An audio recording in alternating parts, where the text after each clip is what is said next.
میرے دوستوں بزرگوں عزیزوں، جب یہ بات آپ جانتے ہیں کہ غفلت والے دل کی دعا اللہ قبول نہیں کرتے، تو اس کا کیا مطلب ہے؟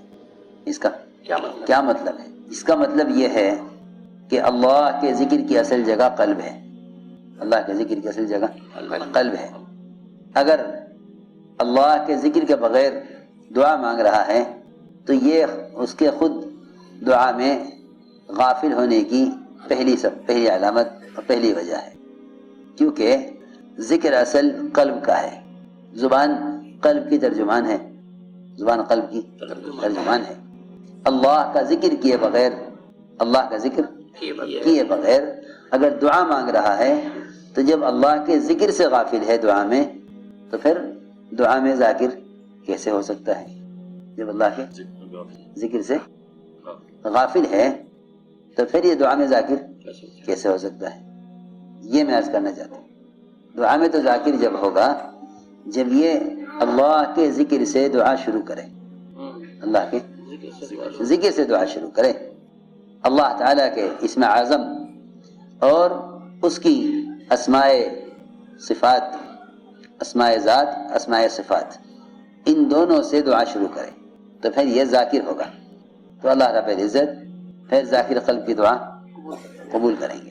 یہی وجہ ہے کہ دعا سے پہلے اللہ کا ذکر کرنا چاہیے، تاکہ اللہ کے ذکر سے پہلے دعا میں ذاکر بنے، پہلے دعا میں ذاکر بنے۔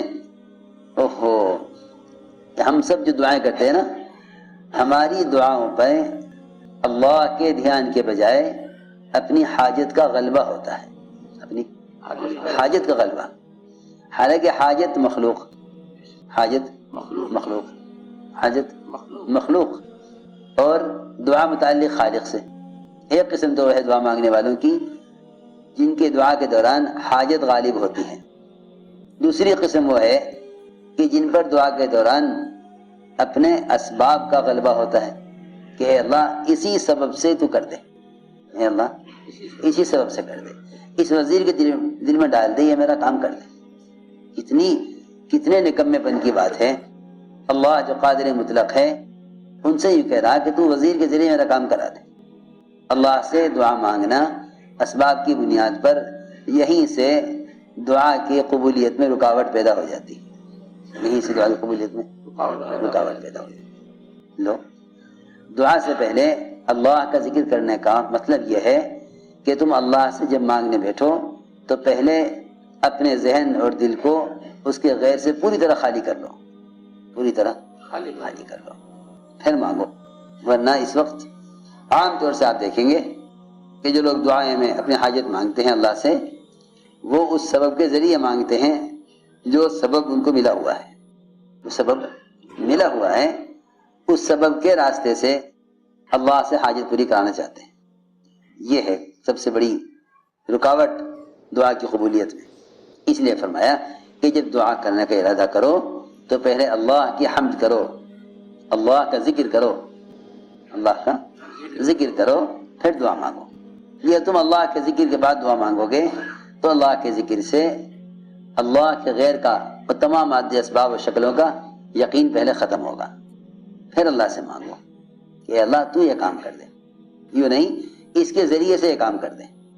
اللہ کو ذرائع کا پابند کرنا یہ تو اس کی قدرت کے منافی ہے۔ دوسری بات یہ ہے اللہ سے مانگو اس کے اسم اعظم کے ساتھ۔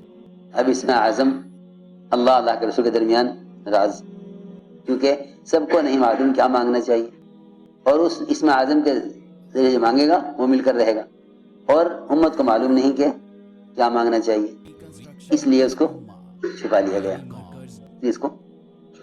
گیا۔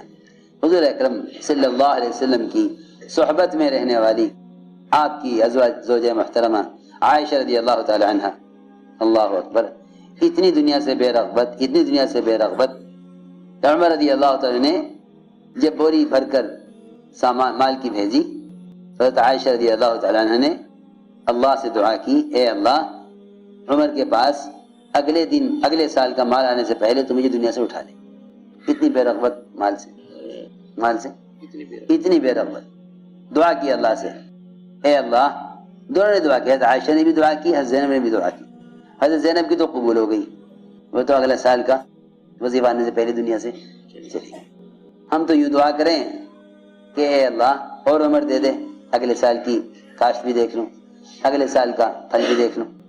وہ کیا دعا کر رہے ہیں کہ اے اللہ عمر کے پاس اب مال آنے لگا ہے، تو مجھے اگلے سال کے مال آنے سے پہلے دنیا سے اٹھا لے. حضرت عائشہ کی تو قبول نہ ہوئی، وہ تو باقی رہی. حضرت زینب کی قبول ہو گئی، حضرت نے اٹھا لیا. ایسی حضرت عائشہ عرض کیا کہ یا رسول اللہ صلی اللہ علیہ وسلم مجھے بتا دیجیے اسم اعظم کیا ہے. کہ نہیں عائشہ تمہیں نہیں بتاتا، ایسا نہ ہو کہ تم اس اسم اعظم کے ذریعے اللہ سے دنیا مانگ بیٹھو. سوچو اتنی دنیا سے بے رغبت، پھر آپ نے حضرت عائشہ کو اسم اعظم نہیں بتایا.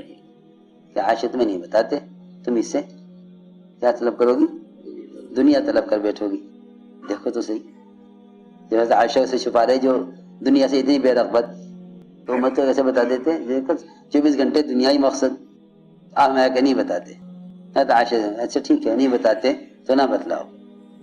وضو کیا، 2 رکعت نماز کی نیت باندھی، سجدے میں گئی، یا حی یا قیوم یا حی یا قیوم یا حی یا قیوم.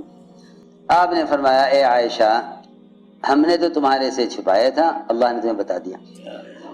ہم نے تمہارے سے چھپایا تھا مگر اللہ نے بتا دیا. اب اے عائشہ تمہیں نہیں بتائیں گے. حضرت عائشہ میں وہاں سے کھسکی، اٹھی وہاں سے اور تھوڑی دیر ایک کونے میں بیٹھی، پھر وہاں سے اٹھی اور میں نے آپ کے سر کا بوسہ لیا. میں نے عرض کیا کہ یا رسول اللہ مجھے یہ بتلا دیجیے اسم اعظم کیا ہے. میں نے کہا نہیں تم دنیا طلب کرو گی. میں اٹھی، میں نے وضو کیا اور 2 رکعت نماز پڑھی، اور میں نے یہ بھی کلمات ہیں اللہم انی ادعوک اللہ وادعوک الرحمن ادعوک البر الرحیم ادعوک باسمائک الحسنى ما علمنا منہ وما لم اعلم. حضور اکرم صلی اللہ علیہ وسلم بہت ہنسے اس پر، بہت ہنسے. فرمایا کہ اسی میں وہ اسم اعظم ہے، اسی میں اسم اعظم ہے جو تم نے پڑھا، اسی میں اسم اعظم ہے. تو میں نے عرض کیا کہ دعا سے پہلے اللہ کی حمد کیا کرو.